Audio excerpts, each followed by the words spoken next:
Hi hello ನಮಸ್ತೆ ಎಲ್ಲರಿಗೂ info media ಜಗತ್ತು ಚಾನಲಿನ ಮತ್ತೊಂದು ವಿಡಿಯೋಗೆ ಸ್ವಾಗತ ಸುಸ್ವಾಗತ. ಸ್ನೇಹಿತರೆ, ಎಲ್ಲರೂ ಹೇಗಿದ್ದೀರಾ? ಎಲ್ಲರೂ ಚೆನ್ನಾಗಿದ್ದೀರಾ ಅಂದ್ಕೊಂಡಿದ್ದೀನಿ. ನಾನು ಕೂಡ ತುಂಬಾ ಚೆನ್ನಾಗಿದ್ದೀನಿ.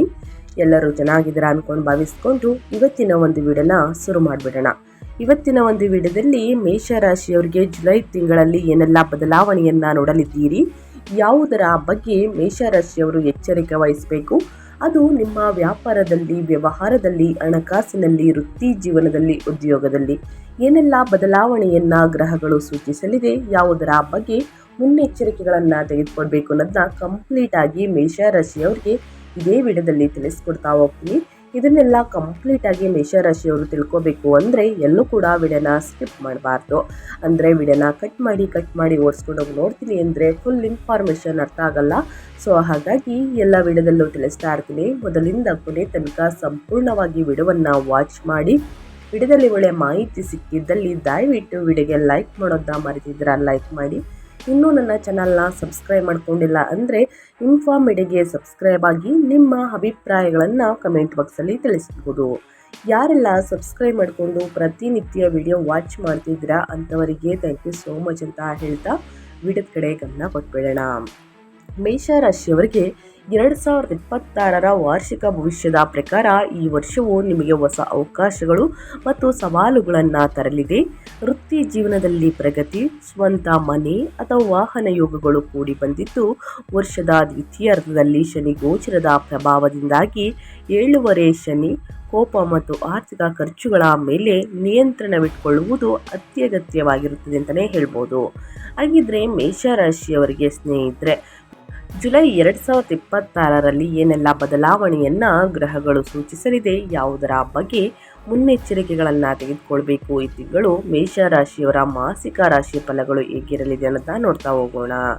ಮೇಷರಾಶಿಯವರಿಗೆ ಸ್ನೇಹಿತರೆ, ಪ್ರಮುಖ ಮುಖ್ಯಾಂಶಗಳನ್ನು ತಿಳಿಸೋದಾದರೆ ಸ್ನೇಹಿತರೆ, ಸೊಂತಿಟ್ಟಿ ಕಲಂ ಸಕಾರಂ ಅಂತಲೇ ಹೇಳಬಹುದು. 4ನೇ ಮನೆಯಲ್ಲಿ ಉಚ್ಚ ಗುರು ಮರಿಯು ಸ್ನೇಹಿತರೆ ಜುಲೈ 16ರಂದು ತರುವತ ಸೂರ್ಯನಿ ಕಲಾಯಿಕ ಕಾರಣದಿಂದ ರಿಯಲ್ ಎಸ್ಟೇಟ್, ಗೃಹ, ವಾಹನ, ಅದೇ ರೀತಿ ಸಾಕಷ್ಟು ವಿಷಯಗಳಲ್ಲಿ ಸ್ಪಷ್ಟವಾದಂತಹ ಪ್ರಗತಿ ಕಾಣಿಸುತ್ತದೆ.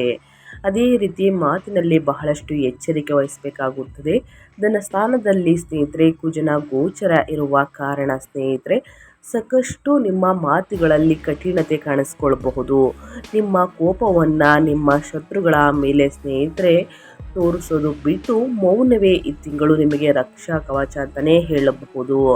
ಮಾನಸಿಕ ಒತ್ತಡ ಅಂತಲೇ ಹೇಳ್ಬೋದು. 5ನೇ ಮನೆಯಲ್ಲಿ ಕೇತು ಕಾರಣದಿಂದ ಸ್ನೇಹಿತರೆ ಅಪ್ಪಿತಪ್ಪಿಯೂ ಆ ಕಾರಣಗಳಿಂದ ಭಯ ಸ್ನೇಹಿತರೆ, ನಿರ್ಭಯ ಅಂತಲೇ ಹೇಳಬಹುದು. ಇನ್ನು ಸಣ್ಣ ಪುಟ್ಟ ಭಾವನೆಗೂ ಕೂಡ ತಲೆಯನ್ನು ಕೆಡಿಸ್ಕೊಳ್ಳಲಿದ್ದೀರಿ. ಸೊ ಹಾಗಾಗಿ ಸ್ನೇಹಿತರೆ, ಈ ದಿನ ಧ್ಯಾನ ಮತ್ತು ಮೆಡಿಟೇಷನನ್ನು ಮಾಡುವುದರಿಂದ ಉತ್ತಮ ಆರೋಗ್ಯದ ಕಡೆ ಗಮನ ಕೊಡಬಹುದು. ಇನ್ನು ಸಾಡೆ ಸಾತಿ ಶನಿ ಅಂತಲೇ ಹೇಳ್ಬೋದು. ಮನೆಯಲ್ಲಿ 12ನೇ ಮನೆಯಲ್ಲಿ ಶನಿ ಗೋಚರದ ಕಾರಣದಿಂದ ಪ್ರಯಾಣಗಳು ಸ್ನೇಹಿತರೆ, ಇನ್ನು ಸುಮ್ಮನೆ ಖರ್ಚುಗಳು, ಅನಗತ್ಯ ಖರ್ಚುಗಳು ಆಗಬಹುದು. ಇನ್ನು ಸಣ್ಣ ಪುಟ್ಟ ಸಮಸ್ಯೆಗಳು ಎದುರಾಗಬಹುದು. ಒಟ್ಟಾರೆಯಾಗಿ ಹೇಳಬೇಕು ಅಂದರೆ ಅನಗತ್ಯ ಖರ್ಚುಗಳಿಂದ ದೂರವಿರಬೇಕಾಗುತ್ತದೆ. ಜುಲೈ 2026 ಸ್ನೇಹಿತರೆ, ಈ ತಿಂಗಳು ಮೇಷರಾಶಿಯವರಿಗೆ ಮಿಶ್ರ ಸಮ ಫಲಿತಾಂಶಗಳು ಅಂತಲೇ ಹೇಳಬಹುದು. ಒಂದೆಡೆ ಜೀವನದಲ್ಲಿ ಇರುವಂತಹ ಸಾಕಷ್ಟು ಸಮಸ್ಯೆಗಳು ಸ್ನೇಹಿತರೆ, ಮೇಷರಾಶಿಯವರಿಗೆ ಅಶ್ವಿನಿ ನಕ್ಷತ್ರ 4 ಪಾದಗಳು, ಭರಣಿ ನಕ್ಷತ್ರ 4 ಪಾದಗಳು ಅಥವಾ ಕೃತಿಕ ನಕ್ಷತ್ರದ 1ನೇ ಪಾದದಲ್ಲಿ ಜನಿಸಿದವರು ಮೇಷರಾಶಿಗೆ ಸೇರುತ್ತಾರೆ ಸ್ನೇಹಿತರೆ. ಒಟ್ಟಾರೆಯಾಗಿ ಹೇಳಬೇಕು ಅಂದರೆ ಮೇಷರಾಶಿಯವರಿಗೆ ಗ್ರಹಗಳ ಸ್ಥಿತಿಗತಿ ನಿಮ್ಮ ಮೇಲೆ, ಜೀವನದ ಮೇಲೆ ಆಗುವಂತಹ ಪ್ರಭಾವವನ್ನು ನೋಡೋದಾದರೆ ಸ್ನೇಹಿತರೆ, 2026ನೇ ಇಸವಿಯಲ್ಲಿ ಸ್ನೇಹಿತರೆ ಜುಲೈ ತಿಂಗಳಲ್ಲಿ ಒಂದು ರೀತಿಯ ಅಗ್ಗಜಗ್ಗಾಟದ ಅನುಭವ ನೀಡುತ್ತದೆ. ಶನಿಯು ವರ್ಷ ಪೂರ್ತಿ ಮೀನರಾಶಿಯಲ್ಲಿ 12ನೇ ಮನೆಯಲ್ಲಿ ಇರುತ್ತಾರೆ. ಇದು ಸಾಡೆ ಸಾತಿಯ ಮೊದಲ ಹಂತ ಅಂತಲೇ ಹೇಳ್ಬೋದು. ಈ ಸಂಚಾರದ ಸಮಯದಲ್ಲಿ ಆದಷ್ಟು ಶಿಸ್ತು, ತಾಳ್ಮೆ, ವಿನಯ ಮತ್ತು ಆರ್ಥಿಕವಾಗಿ ಜಾಗರೂಕತೆಯಿಂದ ಇರುವುದನ್ನು ಬಯಸುತ್ತದೆ. ಇದು ಖರ್ಚುಗಳನ್ನು ಹೆಚ್ಚಿಸಬಹುದು, ನಿದ್ರೆಹೀನತೆಯನ್ನು ತರಬಹುದು, ಹಳೆಯ ಶತ್ರುಗಳನ್ನು ಅಥವಾ ಹಳೆಯ ಕರ್ಮಗಳನ್ನು ಹೊರತರಬಹುದು ಅಂತಲೇ ಹೇಳಬಹುದು ಮತ್ತು ಒಂಟಿತನ ಅಥವಾ ಅಶಾಂತಿಯನ್ನು ಉಂಟು ಮಾಡಬಹುದು. ಮತ್ತೊಂದೆಡೆ ಆಧ್ಯಾತ್ಮಿಕ ಹೇಳಿಕೆಗೆ ದಾನ ಧರ್ಮ ಮಾಡಲು, ಸರಳ ಜೀವನ ನಡೆಸಲು ಮತ್ತು ವಿದೇಶಿ ಅಥವಾ ದೂರದ ಪ್ರದೇಶಗಳಿಂದ ಸ್ನೇಹಿತರೆ ಸಂಪರ್ಕವನ್ನು ಹೊಂದಲು ಇದು ಅತ್ಯಂತ ಒಳ್ಳೆಯ ಸಮಯವಾಗಿರುತ್ತದೆ. ಅದೇ ರೀತಿ ಸ್ನೇಹಿತರೆ 2026 ಜುಲೈ ತಿಂಗಳಲ್ಲಿ ಮೇಷರಾಶಿಯವರಿಗೆ ಸ್ನೇಹಿತರೆ ಗ್ರಹಗಳ ಸಂಚಾರ ಮತ್ತು ಗ್ರಹಗಳ ಸ್ಥಾನ ಬದಲಾವಣೆಯಿಂದ ಸಾಕಷ್ಟು ಬದಲಾವಣೆಯನ್ನು ನೋಡಲಿದ್ದೀರಿ. ಅದೇ ರೀತಿ ನಿಮ್ಮ ವೃತ್ತಿ ಜೀವನದ ಬಗ್ಗೆ ಹೇಳೋದಾದರೆ, ನಿಮ್ಮ ಉದ್ಯೋಗದ ಬಗ್ಗೆ ಹೇಳೋದಾದರೆ ಏನೆಲ್ಲ ಬದಲಾವಣೆಯನ್ನು ನೋಡಲಿದ್ದೀರಿ, ಯಾವುದರ ಬಗ್ಗೆ ಎಚ್ಚರಿಕೆ ವಹಿಸಬೇಕು ಮೇಷರಾಶಿಯವರು ಅನ್ನೋದನ್ನ ನೋಡ್ತಾ ಹೋಗೋಣ. ಜೂನ್ನಿಂದನೇ ಸ್ನೇಹಿತರೆ ಸಾಕಷ್ಟು ಬದಲಾವಣೆಯನ್ನು ನೋಡ್ತಾ ಬಂದಿದ್ದೀರಾ. ಗುರು ನಿಮ್ಮ 4ನೇ ಮನೆಯಲ್ಲಿ ಇರುವಾಗ ಕೆಲಸದ ವಾತಾವರಣ ಹೆಚ್ಚು ಸ್ಥಿರವಾಗಿರುತ್ತದೆ ಮತ್ತು ಸಹಕಾರಿಯಾಗಿರುತ್ತದೆ. ನೀವು ಆರಾಮದಾಯಕವಾದಂತಹ ಆಫೀಸ್ ಸಹಾಯವನ್ನು ಮಾಡುವ ಸಹೋದ್ಯೋಗಿಗಳು ಮತ್ತು ಉತ್ತಮ ವರ್ಕ್ ಲೈಫ್ ಬ್ಯಾಲೆನ್ಸ್ ಪಡೆಯಬಹುದು. ಶಿಕ್ಷಕರು, ರಿಯಲ್ ಎಸ್ಟೇಟ್, ಕಟ್ಟಡ ನಿರ್ಮಾಣ, ಕೃಷಿ, ಶಿಕ್ಷಣ, ಕೌನ್ಸಿಲಿಂಗ್ ಅಥವಾ ಮನೆಯಿಂದ ಕೆಲಸವನ್ನು ಮಾಡುವವರಿಗೆ ಇದು ಅತ್ಯಂತ ಅದ್ಭುತ ಸಮಯ. ಮನೆಯಿಂದ ಕೆಲಸ ಮಾಡುವ ಅವಕಾಶಗಳು ಅಥವಾ ಉತ್ತಮ ಸೌಲಭ್ಯಗಳಿರುವಂತಹ ಶಾಂತವಾದ ಸ್ಥಳಕ್ಕೆ ಬದಲಾಗುವುದು ಸಾಧ್ಯವಾಗುತ್ತದೆ. ಅದೇ ರೀತಿ ಸ್ನೇಹಿತರೆ ಜುಲೈ 6ರಂದು ರಾಹು ನಿಮ್ಮ 10ನೇ ಮನೆಗೆ ಮಕರಕ್ಕೆ ಪ್ರವೇಶಿಸಿದಾಗ ಒಂದು ದೊಡ್ಡ ತಿರುವು ಉಂಟಾಗುತ್ತದೆ. ಇದು ನಿಮ್ಮ ವೃತ್ತಿ ಮತ್ತು ಕೀರ್ತಿಯ ಮೇಲೆ ಹಠಾತ್, ಅನಿರೀಕ್ಷಿತ ಅಥವಾ ತೀವ್ರವಾದ ಗಮನವನ್ನು ತರುತ್ತದೆ. ನೀವು ತ್ವರಿತ ಬದಲಾವಣೆಗಳು, ಹೊಸ ಪಾತ್ರಗಳು, ಸ್ಥಾನಮಾನದಲ್ಲಿ ಏರಿಕೆ ಅಥವಾ ವೃತ್ತಿ ಕ್ಷೇತ್ರದಲ್ಲಿ ಸಂಪೂರ್ಣ ಬದಲಾವಣೆಯನ್ನು ಕಾಣಬಹುದು. ನಿಮ್ಮನ್ನು ನೀವು ಸಾಬೀತುಪಡಿಸಲು ಅಥವಾ ಏಕಕಾಲದಲ್ಲಿ ಹಲವು ಜವಾಬ್ದಾರಿಗಳನ್ನು ನಿಭಾಯಿಸಲು ಒತ್ತಡವನ್ನು ನೀವು ಅನುಭವಿಸಬಹುದು. ಸಿದ್ಧರಾಗಿರುವವರಿಗೆ ಮತ್ತು ನೈತಿಕವಾಗಿರುವವರಿಗೆ ಇದು ಶಕ್ತಿಶಾಲಿ ಬೆಳವಣಿಗೆಯ ಕಾಲವಾಗಿದೆ. ಯಾವುದರ ಬಗ್ಗೆ ಎಚ್ಚರಿಕೆ ವಹಿಸಬೇಕು ಅಂದರೆ, ಈ ತಿಂಗಳ 18ನೇ ತಾರೀಕಿಂದ ಸ್ನೇಹಿತರೆ ಕುಜ ನಿಮ್ಮ 4ನೇ ಮನೆಯಲ್ಲಿ ನೀಚ ಸ್ಥಿತಿಯಲ್ಲಿ ಇರುವಾಗ ಬಹಳಷ್ಟು ಎಚ್ಚರಿಕೆದಿಂದಿರಿ. ಕೌಟುಂಬಿಕ ಒತ್ತಡ, ಮಾನಸಿಕ ಅಸಮತೋಲನ, ಆಸ್ತಿ ಸಮಸ್ಯೆಗಳು ಅಥವಾ ಕುಟುಂಬದೊಂದಿಗಿನ ಭಿನ್ನಾಭಿಪ್ರಾಯಗಳು ಕೆಲಸದ ಮೇಲಿನ ನಿಮ್ಮ ಏಕಾಗ್ರತೆಯನ್ನು ಹಾಳು ಮಾಡಬಹುದು ಮತ್ತು ಮೇಲಧಿಕಾರಿಗಳೊಂದಿಗೆ ತಪ್ಪು ತಿಳುವಳಿಕೆಯನ್ನು ಸೃಷ್ಟಿಸಬಹುದು. ಈ ಸಮಯದಲ್ಲಿ ಅಧಿಕಾರಿಗಳೊಂದಿಗೆ ವಾದ ವಿವಾದವನ್ನು ಮಾಡಬೇಡಿ ಮತ್ತು ಮನೆಯ ಸಿಟ್ಟನ್ನು ಆಫೀಸ್ ನಿರ್ಧಾರಗಳಲ್ಲಿ ಸೇರಿಸಬೇಡಿ ಸ್ನೇಹಿತರೆ. ಇನ್ನು ಉದ್ಯೋಗಿಗಳ ಬಗ್ಗೆ ಹೇಳೋದಾದರೆ, ಉದ್ಯೋಗದಲ್ಲಿರುವವರಿಗೆ ಸ್ನೇಹಿತರೆ ಈ ಮೊದಲಾರ್ಧದಲ್ಲಿ ವರ್ಷದ ಜುಲೈ ತಿಂಗಳಲ್ಲಿ ಮೊದಲಾರ್ಧದಲ್ಲಿ ಸ್ನೇಹಿತರೆ ವಿಶೇಷವಾಗಿ ಈ ತಿಂಗಳಲ್ಲಿ ಬಡ್ತಿಗಳು, ಪಾತ್ರ ಬದಲಾವಣೆಗಳು ಮತ್ತು ಹೊಸ ಜವಾಬ್ದಾರಿಗಳಿಗೆ ಅನುಕೂಲಕರವಾಗಿರುತ್ತದೆ. ವರ್ಷದ ಮಧ್ಯಭಾಗದಿಂದ ಸ್ಥಿರತೆ ಮತ್ತು ಸಹಕಾರಿ ವಾತಾವರಣ ಸಿಗುತ್ತದೆ. ಆದರೆ 12ನೇ ಮನೆಯಲ್ಲಿರುವ ಶನಿ ನಿಮಗೆ ಮನ್ನಣೆ ನಿಧಾನವಾಗಿ ಸಿಕ್ಕರೂ ಪ್ರಾಮಾಣಿಕವಾಗಿ ಕೆಲಸ ಮಾಡುವಂತೆ ಬಯಸುತ್ತಾನೆ. ತಾತ್ಕಾಲಿಕ ನಿರಾಸೆಯಿಂದಾಗಿ ಉದ್ಯೋಗಗಳನ್ನು ಆತುರವಾಗಿ ಬದಲಾಯಿಸಬೇಡಿ. ನೀವು ವಿದೇಶಿ ಕಂಪನಿಗೆ ಅಥವಾ ರಿಮೋಟ್ ಜಾಬ್ಗೆ ಸ್ನೇಹಿತರೆ ಬದಲಾಗಲು ಯೋಚಿಸುತ್ತಿದ್ದರೆ ಸ್ನೇಹಿತರೆ ಈ ಕೊನೆಯ ದಿನಗಳಲ್ಲಿ ಮತ್ತು ಸ್ನೇಹಿತರೆ ಅಕ್ಟೋಬರ್ ಅವಧಿಗಳು ಸಹಕಾರಿಯಾಗಿರುತ್ತವೆ ಅಂತಲೇ ಹೇಳಬಹುದು, ಏನಾದರೂ ಉದ್ಯೋಗವನ್ನು ಚೇಂಜ್ ಮಾಡ್ತೀನಿ ಅಂದರೆ. ಇನ್ನು ನಿಮ್ಮ ಸ್ವಯಂ ಉದ್ಯೋಗದ ಬಗ್ಗೆ ಹೇಳೋದಾದರೆ, ಸ್ವಯಂ ಉದ್ಯೋಗದಲ್ಲಿರುವಂತಹ ಮೇಷರಾಶಿಯವರಿಗೆ 2026 ಜುಲೈ ತಿಂಗಳಲ್ಲಿ ಸ್ಪಷ್ಟವಾದ ಯೋಜನೆ ಅಗತ್ಯ. 11ನೇ ಮನೆಯಲ್ಲಿರುವ ರಾಹು ಲೀಡ್ಸ್, ವಿಚಾರಣೆಗಳು ಮತ್ತು ನೆಟ್ವರ್ಕ್ ಆಧಾರಿತ ಆದಾಯವನ್ನು ಹೆಚ್ಚಿಸಲಿದ್ದಾರೆ. ನಿಮಗೆ ಸೋಷಿಯಲ್ ಮೀಡಿಯಾ, ಆನ್ಲೈನ್ ಪ್ಲಾಟ್ಫಾರ್ಮ್ಗಳು, ಸ್ನೇಹಿತರು ಅಥವಾ ಹಳೆಯ ಕ್ಲೈಂಟ್ಗಳ ಮೂಲಕ ಕೆಲಸ ಸಿಗಬಹುದು. ಅದೇ ಸಮಯದಲ್ಲಿ 12ನೇ ಮನೆಯಲ್ಲಿರುವ ಶನಿ ಖರ್ಚುಗಳನ್ನು ಹೆಚ್ಚಿಸಲಿದ್ದಾರೆ. ಆಫೀಸ್ ಬಾಡಿಗೆ, ಉಪಕರಣಗಳು, ಪ್ರಯಾಣ ಅಥವಾ ಉದ್ಯೋಗಿಗಳ ಖರ್ಚು ಹೆಚ್ಚಾಗಬಹುದು. ಹಾಗಾಗಿ ಸ್ನೇಹಿತರೆ ಜುಲೈಯಿಂದ ಅಕ್ಟೋಬರ್ವರೆಗಿನ ಸಮಯವನ್ನು ನಿಮ್ಮ ಬುನಾದಿಯನ್ನು ಗಟ್ಟಿ ಮಾಡಿಕೊಳ್ಳಲು ಬಳಸಿ. ಆಫೀಸನ್ನು ಉತ್ತಮಪಡಿಸಿ, ಮುಖ್ಯವಾದ ಸಲಕರಣೆಗಳಲ್ಲಿ ಹೂಡಿಕೆಯನ್ನು ಮಾಡಿ ಮತ್ತು ಲೆಕ್ಕಪತ್ರಗಳನ್ನು ಸರಿಪಡಿಸಿಕೊಳ್ಳಿ, ಸರಿಯಾಗಿ ಇಟ್ಕೊಳ್ಳಿ. 1 ಅಥವಾ 2, 3 ಬಾರಿ ಸರಿಯಾಗಿ ಪರಿಶೀಲಿಸಿ ಸ್ನೇಹಿತರೆ. ಅದೇ ರೀತಿ ನಿಮ್ಮ ವ್ಯಾಪಾರದ ಬಗ್ಗೆ ಹೇಳೋದಾದರೆ, ವ್ಯಾಪಾರಿಗಳಿಗೆ ಮತ್ತು ವ್ಯವಹಾರದವರಿಗೆ ಏನೆಲ್ಲ ಬದಲಾವಣೆಗಳು ಕಂಡುಬರಬಹುದು ಜುಲೈ ತಿಂಗಳಲ್ಲಿ ಅನ್ನೋದಾದರೆ, ವ್ಯಾಪಾರಿಗಳು ಮತ್ತು ಉದ್ಯಮಿಗಳಿಗೆ 2026 ಜುಲೈ ತಿಂಗಳು ನಗದು ಅರಿವು ಮತ್ತು ರಿಸ್ಕ್ಗಳನ್ನು ಚುರುಕಾಗಿ ನಿರ್ವಹಿಸುವಂತಹ ತಿಂಗಳು ಅಂತಲೇ ಹೇಳಬಹುದು. 11ನೇ ಮನೆಯಲ್ಲಿ ರಾಹು ಸ್ನೇಹಿತರೆ ಲಾಭಕ್ಕಾಗಿ ಒಂದು ಶಕ್ತಿಶಾಲಿಯಾದಂತಹ ಸಂಚಾರ. ನಿಮ್ಮ ನೆಟ್ವರ್ಕ್ ವಿಸ್ತಾರವಾಗುತ್ತದೆ, ಹೊಸ ಗ್ರಾಹಕರು ಬರುತ್ತಾರೆ ಮತ್ತು ಆದಾಯದ ಮೂಲಗಳು ಹೆಚ್ಚಾಗುವಂತಹ ಸಾಧ್ಯತೆ ಇದೆ. ಇದು ವಿಶೇಷವಾಗಿ ತಂತ್ರಜ್ಞಾನ, ಆನ್ಲೈನ್ ಪ್ಲಾಟ್ಫಾರ್ಮ್ಗಳು, ಸೋಷಿಯಲ್ ಮೀಡಿಯಾ, ಅದೇ ರೀತಿ ಸ್ನೇಹಿತರೆ ಯಾವುದೇ ನೆಟ್ವರ್ಕಿಂಗ್, ವಿದೇಶಿ ವ್ಯಾಪಾರ ಮತ್ತು ದೊಡ್ಡ ಗುಂಪುಗಳಿಗೆ ಸಂಬಂಧಿಸಿದ ವ್ಯಾಪಾರಿಗಳಿಗೆ ಒಳ್ಳೆಯದು. ಇನ್ನು ಸವಾಲು ಏನೆಂದರೆ 12ನೇ ಮನೆಯಲ್ಲಿರುವ ಶನಿಯಿಂದ ಬರುತ್ತದೆ. ಇದು ನಷ್ಟಗಳು, ಹೂಡಿಕೆಗಳು ಮತ್ತು ಗುಪ್ತ ಸಮಸ್ಯೆಗಳ ಸ್ಥಾನ.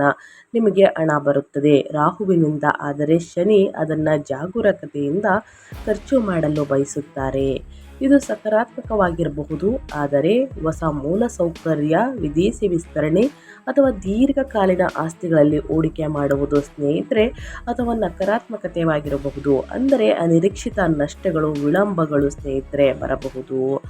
ಆದರೆ ಜುಲೈ ದ್ವಿತೀಯಾರ್ಧದಿಂದ 4ನೇ ಮನೆಯಲ್ಲಿರುವ ಗುರು ರಿಯಲ್ ಎಸ್ಟೇಟ್, ಕಟ್ಟಡ ನಿರ್ಮಾಣ, ವಾಹನಗಳು, ಆಹಾರ, ಕೃಷಿ, ಶಿಕ್ಷಣ, ಆತಿಥ್ಯ ಅಥವಾ ಗೃಹೋಪಯೋಗಿ ವಸ್ತುಗಳಿಗೆ ಸಂಬಂಧಿಸಿದ ಯಾವುದೇ ವ್ಯಾಪಾರಕ್ಕೆ ಅದ್ಭುತವಾಗಿರುತ್ತದೆ. ಹೊಸ ಆಫೀಸ್, ಅಂಗಡಿ ಸ್ನೇಹಿತರೆ, ಗೋಡೌನ್ ಅಥವಾ ವ್ಯಾಪಾರ ಆಸ್ತಿಯಲ್ಲಿ ಹೂಡಿಕೆ ಮಾಡಲು ಇದು ಸರಿಯಾದ ಸಮಯ. ನಿಮ್ಮ ನೆಲೆಯನ್ನು ಹೆಚ್ಚು ಅನುಕೂಲಕರವಾದ ಜಾಗಕ್ಕೆ ಬದಲಾಯಿಸುವುದು ಕೂಡ ಬೆಳವಣಿಗೆಯನ್ನು ಸುಧಾರಿಸುತ್ತದೆ. ಸೊ ಹಾಗಾಗಿ ಯಾರೆಲ್ಲ ಸ್ನೇಹಿತರೆ ಹೂಡಿಕೆಯನ್ನು ಮಾಡ್ತೀನಿ ಅಂದ್ಕೊಂಡಿದ್ದೀರಾ, ದಯವಿಟ್ಟು ಯೋಚಿಸಿ ನಿರ್ಧಾರಗಳನ್ನು ತೆಗೆದುಕೊಂಡು ಹೂಡಿಕೆಯನ್ನು ಮಾಡಿ. ಹಠಾತ ಕೆಲಸದ ಒತ್ತಡ, ಮೀಡಿಯಾ ಗಮನ ಅಥವಾ ಸ್ಪರ್ಧೆ ಇರಬಹುದು. ದುರಾಸೆಯ ವಿಸ್ತರಣೆಗೆ ಅಥವಾ ಅನೈತಿಕ ಒಪ್ಪಂದಗಳನ್ನು ತಪ್ಪಿಸಿ.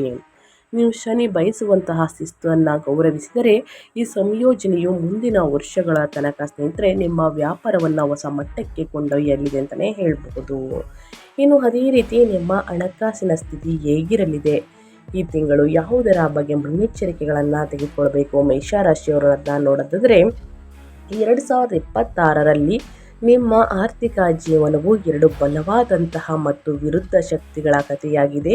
ಈ ತಿಂಗಳಲ್ಲಿ 11ನೇ ಮನೆಯಲ್ಲಿರುವ ರಾಹು ಲಾಭದ ಸ್ಥಾನ, ಅಂದರೆ ಆದಾಯ, ಬೋನಸ್ಗಳು ಸ್ನೇಹಿತರೆ, ಇನ್ಸೆಂಟಿವ್, ಕಮಿಷನ್ಗಳು, ಸೈಡ್ ಇನ್ಕಮ್ ಮತ್ತು ಅದೇ ರೀತಿ ಸ್ನೇಹಿತರ ನೆಟ್ವರ್ಕ್ಗಳು ಮತ್ತು ಸೋಷಿಯಲ್ ಮೀಡಿಯಾ ಮೂಲಕ ಲಾಭಗಳನ್ನು ತರಲು ಸಿದ್ಧನಾಗಿದ್ದಾನೆ. ಆದಾಯದಲ್ಲಿ ಹಠಾತ್ ಏರಿಕೆ ಅಥವಾ ಸ್ನೇಹಿತರೆ ಒನ್ ಟೈಮ್ ಬೆನಿಫಿಟ್ಸ್ ಇರಬಹುದು ಅಂತಲೇ ಹೇಳಬಹುದು. ನಿಮಗೆ ಮುಖ್ಯವಾದ ವಿಷಯವೇನೆಂದರೆ ಕಡ್ಡಾಯ ಖರ್ಚುಗಳನ್ನು ಜಾಣತನದ ಹೂಡಿಕೆಗಳಾಗಿ ಬದಲಾಯಿಸುವುದು. ದಂಡಗಳು, ಹಠಾತ್ ಶಾಪಿಂಗ್ ಅಥವಾ ಅನಾರೋಗ್ಯಕರ ಚಟುವಟಿಕೆಗಳಲ್ಲಿ ಅಥವಾ ಹಣ ಕಳೆದುಕೊಳ್ಳುವ ಬದಲು ಆಸ್ತಿ, ಶಿಕ್ಷಣ, ಆರೋಗ್ಯ ಅಥವಾ ವ್ಯಾಪಾರ ಆಸ್ತಿಗಳಲ್ಲಿ ಪ್ರಜ್ಞಾಪೂರ್ವಕವಾಗಿ ಹೂಡಿಕೆಯನ್ನು ಮಾಡಿ. ಇದು ಉತ್ತಮ ಸಮಯ ಅಂತಲೇ ಹೇಳ್ಬೋದು. ಜುಲೈಯಿಂದ ಅಕ್ಟೋಬರ್ ತಿಂಗಳ ತನಕ ಗುರು ನಿಮ್ಮ 4ನೇ ಮನೆಯಲ್ಲಿ ಉಚ್ಚ ಸ್ಥಿತಿಯಲ್ಲಿ ಇರುವಾಗ ಇದು ಆಸ್ತಿ, ಜಮೀನು, ಮನೆ ರಿಪೇರಿ, ಚಿನ್ನ ಅಥವಾ ಶಿಕ್ಷಣ ಯೋಜನೆಗಳಲ್ಲಿ ಸುರಕ್ಷಿತವಾದಂತಹ ದೀರ್ಘಕಾಲೀನ ಹೂಡಿಕೆಗಳನ್ನು ಮಾಡಲು ಅದ್ಭುತ ಸಮಯವಾಗಿರುತ್ತದೆ. ನಿಮ್ಮ ಉಳಿದ ಜಾತಕವನ್ನು ಬೆಂಬಲಿಸಿದರೆ ಈ ಸಮಯದಲ್ಲಿ ಮನೆ ಅಥವಾ ವಾಹನ ಖರೀದಿಸುವುದು ವಿಶೇಷವಾಗಿ ಅನುಕೂಲಕರವಾಗಿರುತ್ತದೆ. ಎಲ್ಲ ರೀತಿಯ ಉಪಪೋಹಗಳು, ಜೂಜು ಮತ್ತು ರಾತ್ರೋರಾತ್ರಿ ಶ್ರೀಮಂತರಾಗುವ ಯೋಜನೆಗಳಿಂದ ದೂರವಿರಿ. ವಿಶೇಷವಾಗಿ ಕೇತು ನಿಮ್ಮ 5ನೇ ಮನೆಯಲ್ಲಿ ಇರುವಾಗ ಷೇರು ಮಾರುಕಟ್ಟೆ ಸ್ನೇಹಿತರೆ ರಿಸ್ಕ್ ಟ್ರೇಡಿಂಗ್ ಬಗ್ಗೆ ಎಚ್ಚರದಿಂದಿರಿ. ನೀವು ಅನುಭವಿಗಳಾಗಿದ್ದರೆ ಮತ್ತು ನಿಮ್ಮ ವೈಯಕ್ತಿಕ ಜಾತಕ ಆ ಕ್ಷೇತ್ರದಲ್ಲಿ ಬಲವಾಗಿದ್ದರೆ ಮಾತ್ರ ಮುಂದುವರಿಯಿರಿ ಸ್ನೇಹಿತರೆ. ಯಾವುದರ ಬಗ್ಗೆ ಎಚ್ಚರಿಕೆ ವಹಿಸಬೇಕು ಅನ್ನೋದನ್ನ ಕಂಪ್ಲೀಟಾಗಿ ತಿಳಿಸ್ಕೊಟ್ಟಿದ್ದೀನಿ. ಇನ್ನು ಕುಟುಂಬ, ವೈವಾಹಿಕ ಜೀವನ, ನಿಮ್ಮ ದಾಂಪತ್ಯದ ಬಗ್ಗೆ ಹೇಳೋದಾದರೆ ಏನೆಲ್ಲ ಬದಲಾವಣೆಯನ್ನು ಮೇಷರಾಶಿಯವರು ನೋಡಲಿದ್ದೀರಿ, ಯಾವುದರ ಬಗ್ಗೆ ಮುನ್ನೆಚ್ಚರಿಕೆಗಳನ್ನು ತೆಗೆದುಕೊಳ್ಬೇಕು ಅನ್ನೋದನ್ನ ನೋಡ್ತಾ ಹೋಗೋಣ. ಕುಟುಂಬ ಜೀವನವು ಸ್ನೇಹಿತರೆ ಒಂಥರ 2026 ಜುಲೈ ತಿಂಗಳಲ್ಲಿ ವಿಶೇಷವಾಗಿ ಮಧ್ಯಭಾಗದಲ್ಲಿ ನಿಮ್ಮ ಪಾಲಿಗೆ ದೊಡ್ಡ ಆನಂದ ಮತ್ತು ನೆಮ್ಮದಿಯ ತಾಣವಾಗಲಿದೆ. ಜೂನ್ನಿಂದನೇ ಸ್ನೇಹಿತರೆ ಅಕ್ಟೋಬರ್, ಸೆಪ್ಟೆಂಬರ್ವರೆಗೂ ಗುರು ನಿಮ್ಮ 4ನೇ ಮನೆಗೆ ಕರ್ಕಟಕ್ಕೆ ಸಂಚರಿಸುತ್ತಿರುವುದರಿಂದ ಇದು ಸಾಧ್ಯವಾಗುತ್ತದೆ. ಇದು ಅಪಾರವಾದಂತಹ ಕೌಟುಂಬಿಕ ಸುಖದ ಸಮಯ. ನೀವು ಹೊಸ ಮನೆ ಅಥವಾ ವಾಹನವನ್ನು ಖರೀದಿಸಬಹುದು, ನಿಮ್ಮ ಈಗಿನ ಮನೆಯನ್ನು ನವೀಕರಿಸಬಹುದು ಅಥವಾ ಕುಟುಂಬದಲ್ಲಿ ಮದುವೆ, ಮಗುವಿನ ಜನನ ಅಥವಾ ವಿಶೇಷ ಸಮಾರಂಭದಂತಹ ಶುಭ ಕಾರ್ಯಗಳನ್ನು ಆಚರಿಸಬಹುದು. ತಾಯಿ ಮತ್ತು ಹಿರಿಯರೊಂದಿಗಿನ ನಿಮ್ಮ ಸಂಬಂಧ ಸುಧಾರಿಸುವಂತಹ ಸಾಧ್ಯತೆ ಇದೆ. ಮತ್ತು ನೀವು ಮಾನಸಿಕವಾಗಿ ಹೆಚ್ಚು ಸುರಕ್ಷಿತವಾಗಿರುತ್ತೀರಿ. ಆದರೆ ಕೆಲವು ಮಾನಸಿಕ ಸವಾಲುಗಳು ಸ್ನೇಹಿತರೆ, 5ನೇ ಮನೆಯಲ್ಲಿರುವಂತಹ ಕೇತು ಜುಲೈ ದ್ವಿತೀಯಾರ್ಧದಿಂದ ಮಕ್ಕಳು ಅಥವಾ ಕಿರಿಯ ಕುಟುಂಬ ಸದಸ್ಯರಿಂದ ದೂರ ಇರುವ ಭಾವನೆಯನ್ನು ಉಂಟು ಮಾಡಬಹುದು. ನೀವು ಅವರ ಶಿಕ್ಷಣ, ಆರೋಗ್ಯ ಅಥವಾ ಜೀವನದ ಆಯ್ಕೆಗಳ ಬಗ್ಗೆ ಚಿಂತಿಸಬಹುದು. ಅಥವಾ ಅವರು ಹೆಚ್ಚು ಸ್ವತಂತ್ರವಾಗಿ ಮತ್ತು ಕಡಿಮೆ ಮಾತನಾಡುವವರಾಗಿರಬಹುದು. ಪ್ರೇಮ ಸಂಬಂಧಗಳಲ್ಲಿರುವವರಿಗೆ ಈ ಸಂಚಾರ ನಿಮಗೆ ಗೊಂದಲ, ಅತಿಯಾಗಿ ವಿಶ್ಲೇಷಿಸುವುದು, ಒಟ್ಟಾಗಿ ಇದ್ದರೂ ಸಂಪರ್ಕ ಕಡಿದುಕೊಂಡಂತೆ ಅನಿಸುವಂತಹ ಹಂತಗಳನ್ನು ತರಬಹುದು. ಕುಟುಂಬ ಜೀವನಕ್ಕೆ ಅತ್ಯಂತ ಕಷ್ಟಕರವಾದ ಸಮಯ ಯಾವಾಗ ಅಂದರೆ ಕುಜ ನಿಮ್ಮ 4ನೇ ಮನೆಯಲ್ಲಿ ನೀಚ ಸ್ಥಿತಿಯಲ್ಲಿ ಇರುವಾಗ. ಕುಜ ಹಠಾತ್ ವಾದ ವಿವಾದಗಳನ್ನು ಸೃಷ್ಟಿಸಬಹುದು. ಕಟುವಾದ ಮಾತುಗಳು, ಅಹಂಕಾರದ ಘರ್ಷಣೆಗಳು, ಆಸ್ತಿ ವಿವಾದಗಳು, ವಾಹನ ಸಮಸ್ಯೆಗಳು ಅಥವಾ ಬಾಡಿಗೆ ಮನೆಗಳು ಮತ್ತು ನೆರೆಯವರೊಂದಿಗೆ ಸಮಸ್ಯೆಗಳು ಉಂಟು ಮಾಡಬಹುದು. ಈ ಸಮಯದಲ್ಲಿ ಆದಷ್ಟು ಕೋಪದಿಂದ ದೊಡ್ಡ ಆಸ್ತಿ ನಿರ್ಧಾರಗಳನ್ನು ತೆಗೆದುಕೊಳ್ಬೇಡಿ ಸ್ನೇಹಿತರೆ. ಯಾವುದೇ ವಾದ ವಿವಾದಗಳನ್ನು ಮಾಡಬೇಡಿ. ದುಡುಕಿನ ಮಾತಿನಿಂದ ಸಾಕಷ್ಟು ಸಮಸ್ಯೆಗಳು ಎದುರಾಗಬಹುದು. ಇನ್ನು ಮೇಷರಾಶಿಯವರ ಆರೋಗ್ಯ ಹೇಗಿರಲಿದೆ? ಸಾಡೆ ಸಾತಿ ಸ್ನೇಹಿತರೆ, ಅದರ ಬಗ್ಗೆ ಎಚ್ಚರಿಕೆ ವಹಿಸಬೇಕಾಗುತ್ತದೆ. ಮೊದಲೇ ತಿಳಿಸ್ಕೊಟ್ಟಿದ್ದೀನಿ. 2026 ಜುಲೈ ತಿಂಗಳಲ್ಲಿ 5ನೇ ತಾರೀಕಿಂದ ಆರೋಗ್ಯದ ಕಡೆಗೆ ಶ್ರದ್ಧಾಪೂರ್ವಕ ಗಮನ ಅವಶ್ಯಕ. ಸಾಡೆ ಸಾತಿ 12ನೇ ಮನೆಯಲ್ಲಿ ಶನಿ ನಿಧಾನವಾಗಿ ದೀರ್ಘಕಾಲೀನ ಸಮಸ್ಯೆಗಳನ್ನು ಉಂಟು ಮಾಡಲು ಹೆಸರುವಾಸಿಯಾಗಿದೆ. ಇವುಗಳನ್ನು ಕೆಲವೊಮ್ಮೆ ಪತ್ತೆ ಹಚ್ಚುವುದು ಕಷ್ಟವಾಗಬಹುದು. ಹಾಗಾಗಿ ಪ್ರಾಥಮಿಕ ಪರಿಣಾಮಗಳು ನಿಮ್ಮ ನಿದ್ರೆ ಶಕ್ತಿಯ ಮಟ್ಟ ಮತ್ತು ಮಾನಸಿಕ ಆರೋಗ್ಯದ ಮೇಲೆ ಇರುತ್ತವೆ. ನೀವು ನಿದ್ರೆಹೀನತೆ, ಕೆಟ್ಟ ಕನಸುಗಳು, ದೀರ್ಘಕಾಲದ ಆಯಾಸ, ಆತಂಕ, ಒತ್ತಡ, ಭವಿಷ್ಯದ ಬಗ್ಗೆ ಭಯ ಅಥವಾ ಮಾನಸಿಕವಾಗಿ ಭಾರವಾದಂತಹ ಭಾವನೆಯನ್ನು ಅನುಭವಿಸಬಹುದು. ನೀವು ಅಜಾಗರೂಕರಾಗಿದ್ದರೆ ಪಾದಗಳು, ಕಣ್ಣುಗಳು, ರೋಗ ನಿರೋಧಕ ಶಕ್ತಿ, ವ್ಯಸನಗಳು ಅಥವಾ ಜೀವನ ಶೈಲಿ ರೋಗಗಳಿಗೆ ಸಂಬಂಧಿಸಿದ ಸಮಸ್ಯೆಗಳು ಕೂಡ ಕಾಣಿಸಿಕೊಳ್ಳಬಹುದು. ಹಾಗಾಗಿ ಪ್ರತಿದಿನ ಯೋಗ, ಧ್ಯಾನ, ಮೆಡಿಟೇಷನನ್ನು ಮಾಡಿ ಉನ್ನತ ಆರೋಗ್ಯಕ್ಕೋಸ್ಕರ ಸ್ನೇಹಿತರೆ ವಾಕಿಂಗನ್ನು ಮಾಡುವುದು, ಮೆಡಿಟೇಷನನ್ನು ಮಾಡುವುದು ಬಹಳ ಅಂದರೆ ಬಹಳ ಮುಖ್ಯ. ಹಾಗಿದ್ದರೆ ಸ್ನೇಹಿತರೆ, ಈ ತಿಂಗಳಲ್ಲಿ ಏನೆಲ್ಲ ಪರಿಹಾರಗಳನ್ನು ಅನುಸರಿಸಬೇಕು ಅನ್ನೋದನ್ನ ತಿಳಿಸ್ಕೊಡ್ತೀನಿ. ಈ ಪರಿಹಾರವನ್ನು ಅನುಸರಿಸುವುದರಿಂದ ಕಷ್ಟಗಳು, ಸಮಸ್ಯೆಗಳು ಎಲ್ಲವೂ ಕೂಡ ನಿವಾರಣೆಯಾಗಲಿದೆ. ಶನಿ ಸಾಡೆ ಸಾತಿ ನಿವಾರಣೆಗೆ ಅತ್ಯಂತ ಮುಖ್ಯ ಅಂದರೆ ಪ್ರತಿ ಸಂಜೆ ಅಥವಾ ಕನಿಷ್ಠ ಶನಿವಾರದಂದು ಹನುಮಾನ್ ಚಾಲಿಸ ಅಥವಾ ದಶರಥ ಶನಿ ಸ್ತೋತ್ರವನ್ನು ಪಠಿಸಿ. ಶನಿವಾರದಂದು ಶನಿ ಅಥವಾ ಆಂಜನೇಯ ದೇವಾಲಯದಲ್ಲಿ ಎಳ್ಳೆಣ್ಣೆ ದೀಪವನ್ನು ಹಚ್ಚಿ. ಸಂಪ್ರದಾಯದ ಪ್ರಕಾರ ಕಪ್ಪು ಎಳ್ಳು, ಸಾಸಿವೆ ಎಣ್ಣೆ ಅಥವಾ ಕಪ್ಪು ಬಟ್ಟೆಯನ್ನು ಅರ್ಪಿಸಿ. ಶಿಸ್ತು, ಪ್ರಾಮಾಣಿಕತೆ ಮತ್ತು ವಿನಯದಿಂದ ಇರಿ. ಮೋಸ ಮಾಡುವುದು, ಸುಳ್ಳು ಹೇಳುವುದು, ಜವಾಬ್ದಾರಿಗಳನ್ನು ಮುಂದೂಡುವುದು ಅಥವಾ ಹಿರಿಯರನ್ನು, ಕೆಲಸಗಾರರನ್ನು ಮತ್ತು ನಿಮ್ಮ ಮೇಲೆ ಅವಲಂಬಿತರಾದವರನ್ನು ಅವಮಾನಿಸುವುದು ಬೇಡ. ಶನಿವಾರದಂದು ಬಡವರಿಗೆ, ವಿಕಲಚೇತನರಿಗೆ ಅಥವಾ ವೃದ್ಧರಿಗೆ ಪಾದರಕ್ಷೆಗಳು ಅಂದರೆ ಚಪ್ಪಲಿಗಳನ್ನು, ಕಂಬಳಿಗಳನ್ನು, ಉದ್ದಿನ ಬೇಳೆಯನ್ನು, ಎಳ್ಳನ್ನು ಮತ್ತು ಆಹಾರವನ್ನು ದಾನ ಮಾಡಿ. ಅನ್ನದಾನ, ಬಟ್ಟೆ ದಾನ ಮತ್ತು ನಿಮ್ಮ ಕೈಯಲ್ಲಾದಷ್ಟು ಹಣ ಸಹಾಯವನ್ನು ಮಾಡುವುದರಿಂದ ನಿಮ್ಮ ಜೀವನದಲ್ಲಿರುವಂತಹ ಸಮಸ್ಯೆಗಳು ಕ್ರಮೇಣವಾಗಿ ಕಡಿಮೆಯಾಗಲಿದೆ. ಹಾಗಾಗಿ ಮೇಷರಾಶಿಯವರು ತಪ್ಪದೆ ಈ ಪರಿಹಾರಗಳನ್ನು ಮಾಡಿ ಅಂತ ಹೇಳ್ತಾ ನಾನು ವಿಡಿಯೋವನ್ನು ಎಂಡ್ ಮಾಡ್ತಾ ಇದ್ದೀನಿ. ಇವತ್ತಿನ ಒಂದು ವಿಡಿಯೋದಲ್ಲಿ ಏನೆಲ್ಲ ಅದೃಷ್ಟದ ಫಲಗಳನ್ನು ಗಳಿಸಲಿದ್ದೀರಿ, ಯಾವುದರ ಬಗ್ಗೆ ಎಚ್ಚರಿಕೆ ವಹಿಸಬೇಕು ಅನ್ನೋದನ್ನ ಕಂಪ್ಲೀಟಾಗಿ ತಿಳಿಸ್ಕೊಟ್ಟಿದ್ದೀನಿ. ವಿಡಿಯೋಗೆ ಲೈಕ್ ಮಾಡಿಲ್ಲ ಅಂದರೆ ದಯವಿಟ್ಟು ಲೈಕ್ ಮಾಡಿ, ಸಬ್ಸ್ಕ್ರೈಬ್ ಆಗಿಲ್ಲ ಅಂದರೆ ಇನ್ಫಾರ್ಮೇಟಿಗೆ ಸಬ್ಸ್ಕ್ರೈಬ್ ಆಗಿ ನಿಮ್ಮ ಅಭಿಪ್ರಾಯವನ್ನು ತಿಳಿಸಿ ಅಂತ ಹೇಳ್ತಾ ನಿಮಗೂ ಮತ್ತು ನಿಮ್ಮ ಕುಟುಂಬಕ್ಕೆ ತುಂಬಾ ಒಳ್ಳೆಯದಾಗಲಿ. ಮತ್ತೊಂದು ವಿಡಿಯೋ ಜೊತೆ ಮತ್ತೊಂದು ಹೊಸ ಭವಿಷ್ಯದಲ್ಲಿ ಸಿಗ್ತೀನಿ. Thank you for watching.